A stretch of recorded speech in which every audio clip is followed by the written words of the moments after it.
तोंडावर पडलाय तरी हसताय? अगं बाई आम्ही पडलो, तू दाराला कडी लावलीस आणि स्टाईल मध्ये पदर खोचलास. आता तू एकटी मुलगी करणार तरी काय? अगं गपचीप माफी मागून विषय संपवायचा ना. तुला अहंकार खूप आहे ना, पण बाईच्या जातीला जास्त अहंकार बरा नाही. आता तुझ्यामुळं अख्ख्या खांडेकरांना त्रास. खांडेकरांच्या अंगाला हात तर लावून दाखव, मग बघू कोणाला त्रास होतोय ते. बॉडीगार्ड. अगं तुझ्यासाठी ना हा एकटाच काफी आहे. ए पोरगी आहे, थोडा नाजूक मार.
नाही नाही नाही नाही नाही दादा दादा सॉरी सॉरी माझं चुकलं. मला मला माफ करा. वाचवा वाचवा वाचवा प्लीज.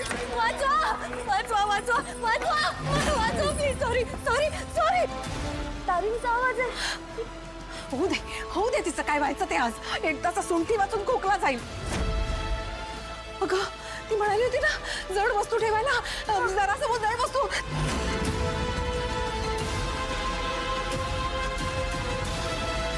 मला मारू नका मारू नका मारू नका. घाबरून घाबरून कुठे जाणार? बाईची जागा स्वयंपाकघरातच शोभून दिसते. ए, तुला कोणी सांगितलं रे असं? बाईसाठी स्वयंपाकघर म्हणजे तिची रणभूमी असते.